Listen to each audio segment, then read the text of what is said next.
पाकिस्तान में ॿोॾ सबब 3 करोड़ खां वधीक माण्हू मुतासिर थिया। वज़ीर आज़म शहबाज शरीफ जो मिस्र जे शहर शर्म उल शेख में क्लाइमेट इम्प्लीमेशन समिट खे ख़िताब। वज़ीर आज़म शहबाज शरीफ चयो त विच ओभर में सऊदी ग्रीन इनिशिएटिव वारो प्रोग्राम मुनफ़रिद आहे। असां पेरिस मुआहिदे जे अमलदारीअ ते यकीन रखूं था। वज़ीर आज़म शहबाज शरीफ जी जर्मन चांसलर सां मुलाक़ात। पाकिस्तान में ॿोॾ मुतासिरनि जी इमदाद करण ते थोरा मञा। माहौलियाती तब्दीलियुनि ते गॾिजी कमु करण ऐं गॾियल दिलचस्पी जे मामलनि ते बि ॻाल्हियूं।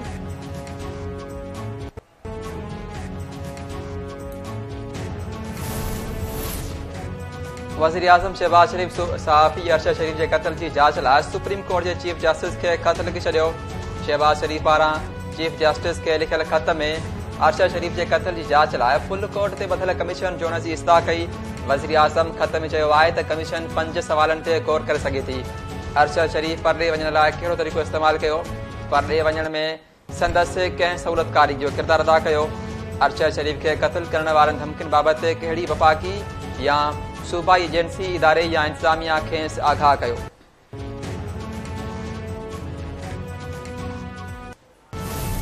आज फेडरल गवर्नमेंट वजारत दाखिला ने इन राइटिंग ये जिम्मेदारी सूबाई हुकूमतों को KPK और पंजाब को जो है ये याद दिलाई है।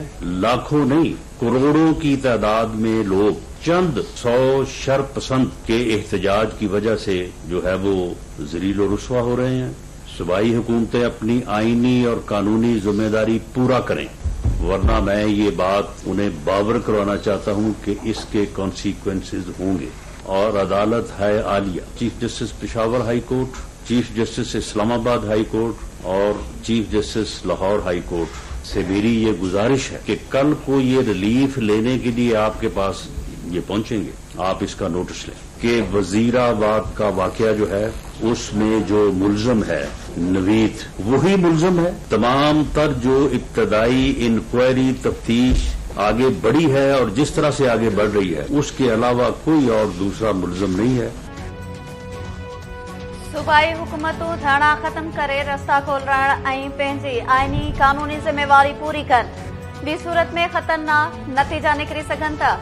वफ़ाक़ी घरू वज़ीर राणा सनाउल्ला इस्लामाबाद में प्रेस कॉन्फ्रेंस कंदे चयो आहे त KPM पंजाब में फितनो फसाद मार्च थी रहियो आहे। कुझु शरपसंदनि पारां रस्ता बंदि करण सबबि शहरी सख़्त परेशान आहिनि। फसादनि खे पंजाब ऐं KP पुलिस तहफ़ुज़ फराहम करे रही आहे। शुरूआती जांच में अरशद शरीफ जो क़त्ल टारगेट किलिंग लॻी रहियो आहे। केस मां वकार ऐं खुरम खे नथो कढी सघिजे। जांच टीम रिपोर्ट ॾिनी आहे। दुबई बि वेंदी। कीनिया खां वधीक शाहिदियूं घुरियूं आहिनि।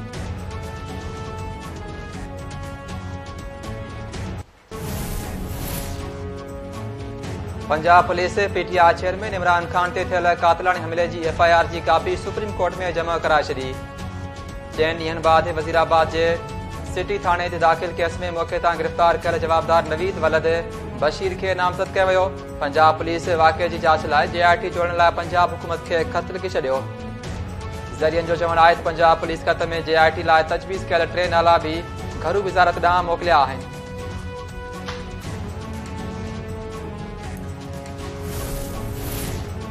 पंजाब में गवर्नर राज गौर हेठि नाहे।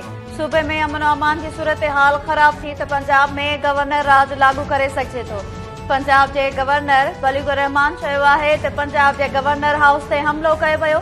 गवर्नर हाउस ते हमला करे सुठो मिसाल क़ाइमु न पियो कयो वञे। एहतजाज सभिनी जो हक़ आहे पर आइन जे दायरे में थियणु घुरिजे।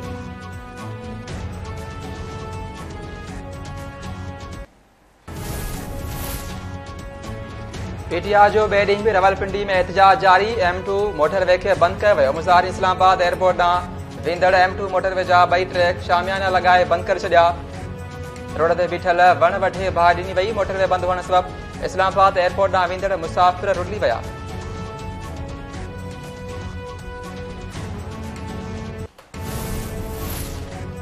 इस्लामाबाद पुलिस PTI अॻवाणनि गुलाम सरवर खान ऐं ज़ुल्फी बुखारी समेत ॿियनि अॻवाणनि जा गिरफ़्तारी वारंट हासिल करे वरिता। अली अमीन गंडापुर ऐं परवेज़ खटक इस्लामाबाद पुलिस खे अॻी घुरबल। पुलिस इस्लामाबाद ॾांहुं ईंदड़ वेंदड़ रोड खोलाइण लाइ वफ़ाक़ खे ख़त लिखी छॾियो। मुज़ाहिरनि ख़िलाफ़ कार्रवाई जी इजाज़त घुरी वई।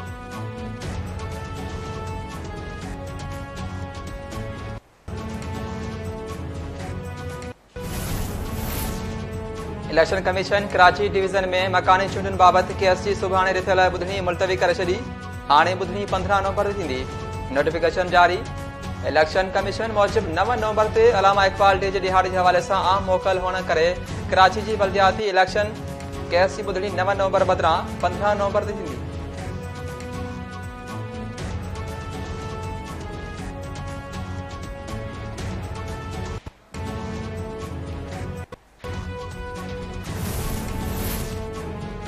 पीपल्स पार्टी सिंध में चूंडायल सेनेटर मुस्तफ़ा नवाज़ खोखर इस्तीफ़ा तलब करे वरती। मुस्तफ़ा नवाज़ खोखर चयो आहे त पार्टी मुंहिंजे बयाननि मां ख़ुशि न हुई। इस्तीफ़ा ॾियण जो चयो, जंहिं ते मां राज़ी आहियां। इस्तीफ़ा सुभाणे सेनेट चेयरमैन वटि जमा कराईंदुसि।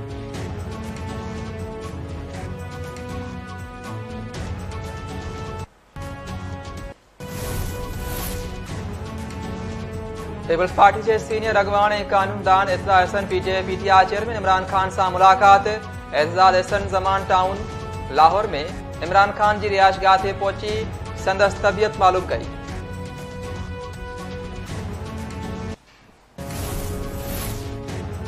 सूबाई वज़ीर सईद गनी इमरान खान खिलाफ कानून तोड़ण के इल्ज़ाम हेठ कार्रवाई करण जो मुतालबो करे छॾियो।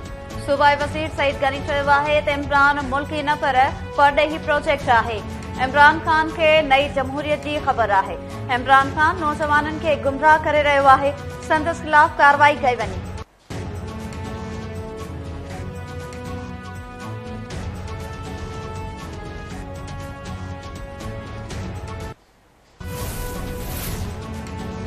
कैपी ज़िले खैबर के इलाके चकास में सिक्योरिटी फोर्सेस जो ऑपरेशन फायरिंग की डेवट में दहशतगर्द कमांडर लियाकत अली उर्फ शाहीन मारिजी वियो।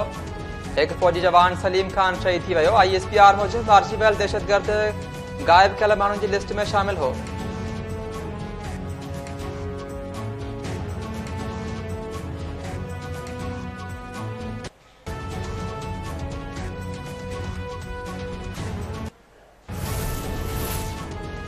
वफाकी हुकूमत पारां सुभाणे इकबाल डे के मौके ते मुल्क में आम मोकल जो ऐलान। नोटिफिकेशन जारी। सुभाणे सॼे मुल्क में सरकारी ऐं निजी इदारा बंद रहंदा।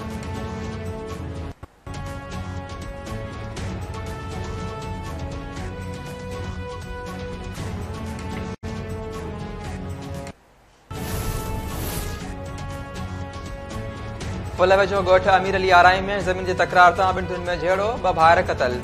आराई ऐं बिरोही बिरादरी जे ॿिनि झेड़े में फायरिंग में 2 भाइर असगर ऐं ज़ुल्फ़कार आराई मारिजी विया। लाश अस्पताल मुंतक़िल।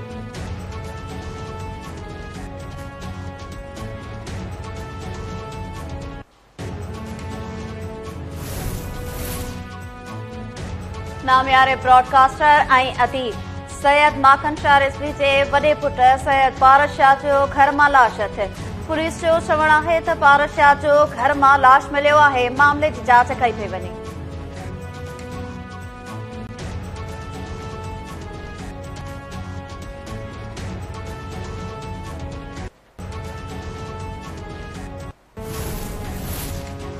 टंडो वलहार में चौकीदार पारां एडवांस पघार न मिलण तां ज़मींदार के पुट के क़त्ल करण जो इंकशाफ। पुलिस जो चवणु आहे त जवाबदार राहिब सांध ज़मींदार के पुट आरिफ कश्मीरी के एडवांस पघार न ॾियण तां क़त्ल कयो। जवाबदार नौजवान क़त्ल करण जो एतराफ़ भी कयो आहे।